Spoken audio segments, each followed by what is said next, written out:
اور امام الانبیاء علیہ السلام کی بارگاہ میں توفہ پیش کرتے ہیں اور یہ التجا کرتے ہیں کہ نگاہ کرم کے متلاشی ہیں، نگاہ کرم کے بہکاری ہیں، للہ عطا کرتے ہیں۔ ان اللہ وملائکتہ یصلون علی النبی یا ایھا الذین آمنوا صلوا علیہ وسلموا تسلیما اللہم صل علی سیدنا مولانا محمد افضل المنوان وتعاقب الاسرار وبر الجدیدان واستقل الفرقدان وبلغ روحه وارواح اہل بیته من التحیۃ والسلام وبارک وسلم علیہ کثیرا کثیرا کثیرا اللهم صل على محمد وآله وعترته بعدد كل معلوم لك اللهم صل على سيدنا مولانا محمد وآله وبارك وسلم اللهم صل على سيدنا مولانا محمد النبي الأمي وعلى آله وبارك وسلم۔ میرے دوستوں، بھائیوں، بہنوں، بیٹوں، رسول اکرم صلی اللہ علیہ وآلہ وسلم کی ذات گرامی نے ارشاد فرمایا کہ اللہ کریم نے ایک ایسا فرشتہ پیدا فرمایا ہے جو مشرق و مغرب، شمال و جنوب کو گھیرے ہوئے۔ جب کوئی میرا امتی مجھ پر درود پڑھتا ہے تو رب تعالیٰ جل شانہ اس فرشتے سے حکم فرماتا ہے کہ بحر نور میں غوطہ لگاؤ۔ وہ فرشتہ بحر نور میں غوطہ لگاتا ہے اور اس کے بعد اپنے پروں کو جھاڑتا ہے، اور جس جگہ پر وہ نور کا قطرہ گرتا ہے رب تعالیٰ جل شانہ وہاں پر پھر ایک فرشتہ پیدا فرما دیتا ہے جو قیامت تک اس درود پڑھنے والے کے لیے مغفرت کی دعا کرتا ہے۔ اللہم صلی علی سیدنا مولانا محمد وآلہ وبارک وسلم۔ حضرت ابو ہریرہ رضی اللہ تعالیٰ عنہ سے روایت ہے، نبی اکرم نور مجسم محمد مصطفیٰ حضرت محمد مصطفیٰ صلی اللہ علیہ وآلہ وسلم کی ذات گرامی نے ارشاد فرمایا کہ جو شخص یہ درود پڑھے، کھڑا ہے تو بیٹھنے سے پہلے، بیٹھا ہے تو کھڑے ہونے سے پہلے رب تعالیٰ جل شانہ اس کی مغفرت فرما دیتا ہے۔ کون سا درود پاک؟ اللہم صلی علی سیدنا و مولانا محمد وآلہ وبارک وسلم۔ میرے ساتھ مل کے پڑھیں، اللہم صلی علی سیدنا و مولانا محمد وآلہ وبارک وسلم۔ اس کو درود مغفرت بھی کہتے ہیں۔ سبحان اللہ۔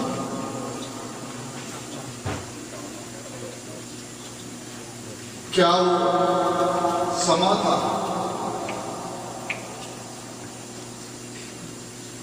کیا وہ سما تھا؟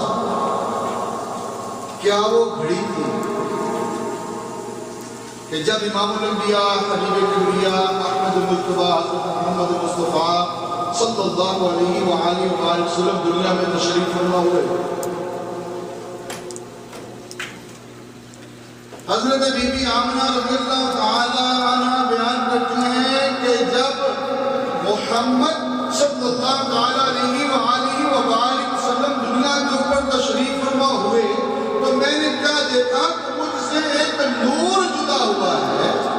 اس نور کی روشنی میں مجھے ملک شام کے محلات ملا۔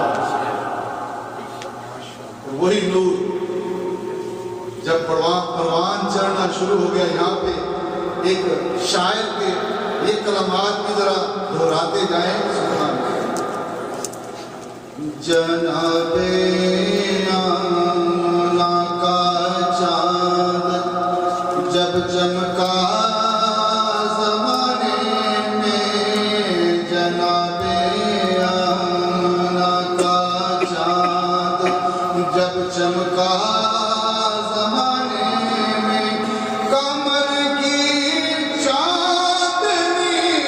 قدموں پہ ہونے کو نثار آئی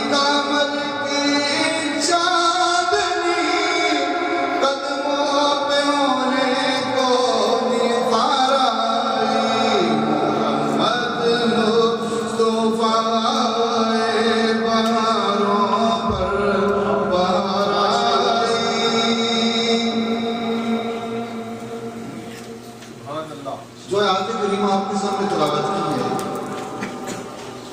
ان کا شان نزول، اس کا کچھ مفہوم آپ کے سامنے پیش کرتا چلوں۔ جب امام الانبیاء علیہ السلام دنیا کے اوپر تشریف فرما ہو گئے، اللہ کی شان، مالک کی رضامندی، اس کی حکمت و دانائی کہ باپ کا سایہ سر پر نہ تھا۔ جب 6 سال کے ہوئے تو امی جان بھی اللہ کی بارگاہ میں پیاری ہو گئی، اللہ تعالیٰ کے پاس چلی گئی، جنت میں چلی گئی۔ جب 8 سال کے ہوئے تو دادا حضور بھی پردہ فرما گئے۔ اللہ کی رضا اور اللہ کریم کی حکمت و دانائی کی نشانیاں سامنے نظر آ رہی ہیں، جو پوری کائنات کا مالک رب نے بنا کے بھیجا، پوری کائنات کی چابیاں جس مالک کو عطا کی، جب وہ پیدا ہوئے، دنیا کے اوپر تشریف فرما ہوئے، تو باپ کا سایہ نہ تھا، امی جان بھی چلی گئی، دادا حضور بھی پردہ فرما گئے، چچا جان حضرت ابو طالب رضی اللہ تعالیٰ عنہ، جنہوں نے آپ کی اور آپ صلی اللہ علیہ وآلہ وسلم کی ذات گرامی اس کفر کے گڑھ میں رہتے ہوئے، ان برائیوں کے گڑھ میں رہتے ہوئے، اس شرک کے ماحول میں رہتے ہوئے ایسی پاکیزہ تھی، ایسی صاف تھی، ایسی نیٹ اینڈ کلین پاکیزہ صاف ستھری سچائی والی تھی کہ کافر لوگ جب آپ پروان چڑھتے گئے، عمر ایک حصے میں پہنچے، آپ کی زندگی کا سارا نقشہ کافر لوگ، یہودی، عیسائی دیکھتے ہوئے اپنی امانتیں آپ کے پاس کافر یہ مانتے تھے کہ آپ صلی اللہ علیہ وآلہ وسلم صادق بھی ہیں، امین بھی ہیں، امانتوں کی حفاظت کرنے والے بھی ہیں، آپ کے اخلاق حمیدہ جیسا کسی کا اخلاق نہیں، کافر ہو کر یہ تسلیم کرتے تھے۔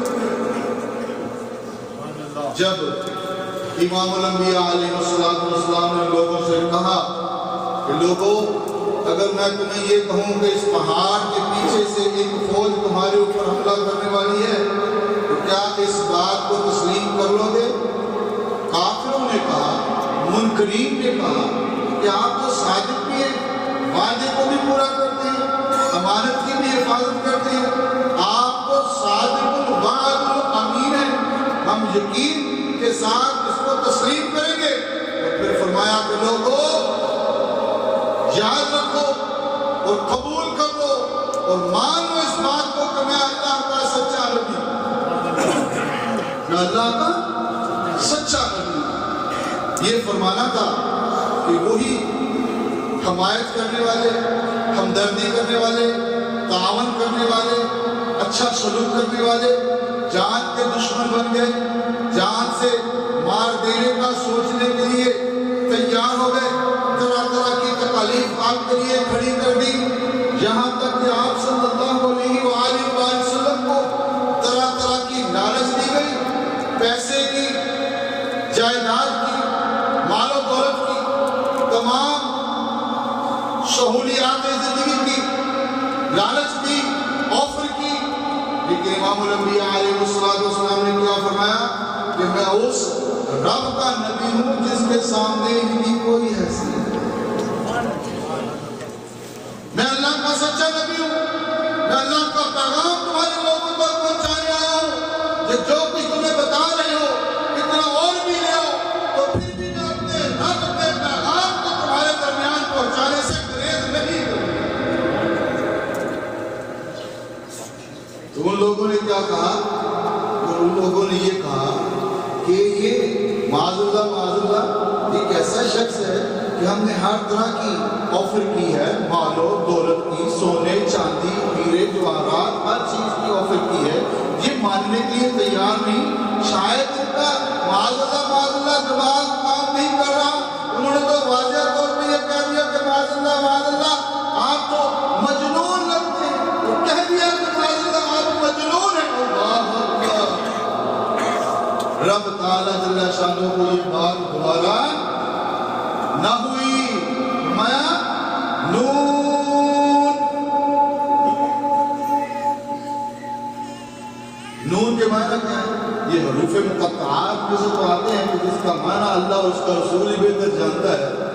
اگر عربی گرامر میں آپ جائیں تو جب آپ مضارع کی گرامر پڑھتے ہیں یفعل یفعلان یفعلون تفعل تفعلان یفعلن تفعل تفعلان تفعلون تفعلین تفعلان تفعلن افعل نفعل افعل نفعل نفعل جمع متکلم کا صیغہ ہے.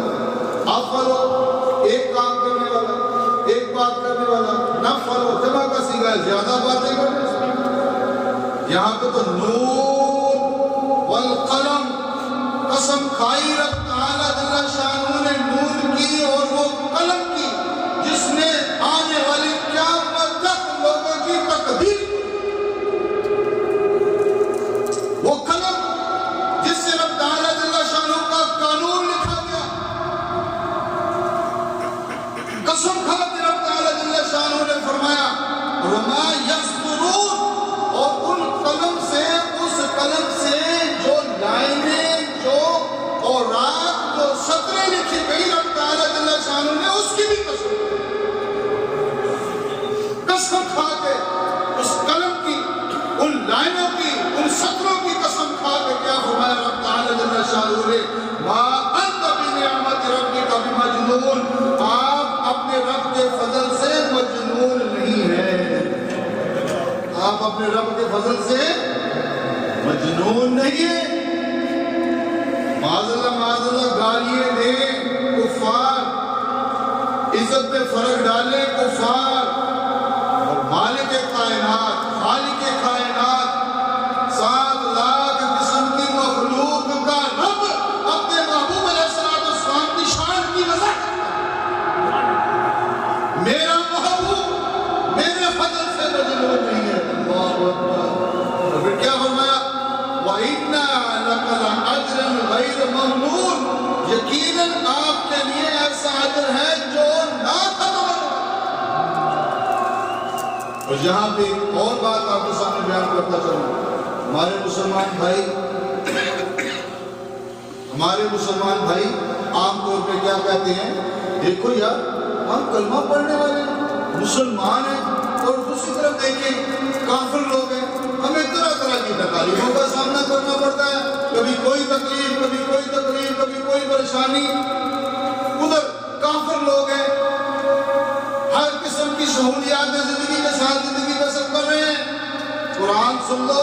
ہمیشہ کے لیے یاد رکھنا میرے بھائیوں، انشاءاللہ ایمان میں تقویت بھی آئے گی اور ہر چیز روزے روشن کی طرح واضح بھی ہو جائے گی. کہ رب تعالیٰ جل شانہ نے ارشاد فرمایا لا یغرنک تقلب الذین کفروا فی البلاد، لا یغرنک تقلب الذین کفروا فی البلاد متاع قلیل ثم مأواہم جہنم وبئس المہاد.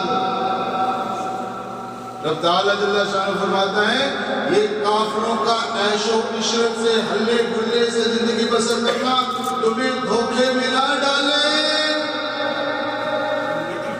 متاع قلیل، تھوڑا برتنے کی جگہ، اور پھر کیا ثم مأواہم جہنم وبئس المہاد، ان کا ٹھکانہ دوزخ ہے اور کیا ہی برا بچھونا ہے، کیا ہی برا بچھونا ہے. اور اس کے ساتھ ساتھ کیا جی ٹائم اللہ کرے گھڑی خراب ہو جائے بیٹھے جناب. اچھا جناب کمال 2 منٹ میں انشاءاللہ ختم کر دوں گا، لیکن کمال چیزیں وَإِنَّكَ لَا خُلُقٌ عَظِيمٌ وَإِنَّ لَكَ أَجْرٌ غَيْرَ مَمْنُونٍ. ہم قریب آپ کا رب آپ کو اتنا عطا کرے گا کہ اجر عظیم عطا کرے گا. وَإِنَّكَ لَعَلَىٰ خُلُقٍ عَظِيمٍ، اور بے شک آپ عظیم الشان خلق کے مالک ہیں. آپ کا اخلاق بڑا عظیم ہے. کیوں نہیں؟ ہم تو دل و جان سے مانتے ہیں امام الانبیاء کا اخلاق کون ان کے سامنے ان کے مقابلے میں آ سکتا ہے، کون ان کا ہم اللہ ہو سکتا ہے. مائی صاحبہ آپ کے خوف سے مکہ چھوڑ کے جا رہی ہے، کچھ ہم مائی صاحبہ کیوں مکہ چھوڑ کے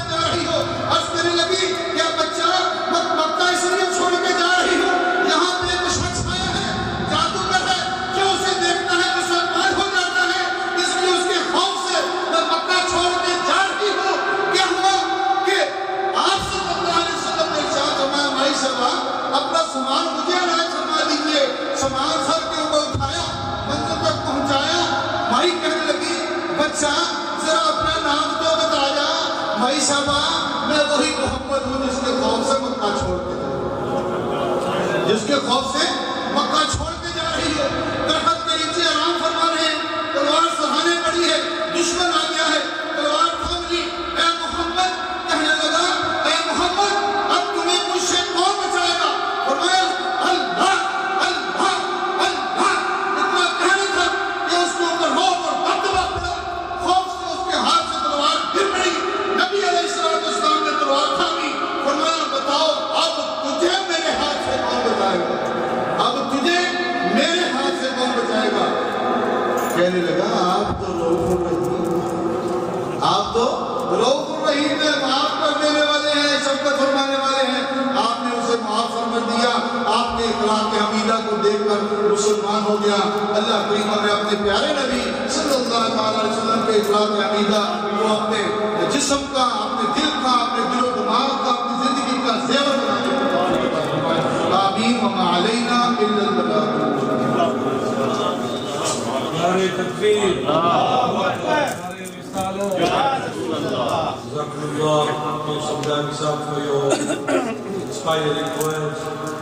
I have great pleasure, inshallah, calling our international guests to come all the way from Medina to Munawwara, come and enlighten you, bless you, inshallah. Praises of Rasulullah sallallahu alaihi wasallam. I just like to say something, and I'd like to just chorus with me. La ilaha illallah, la ilaha illallah.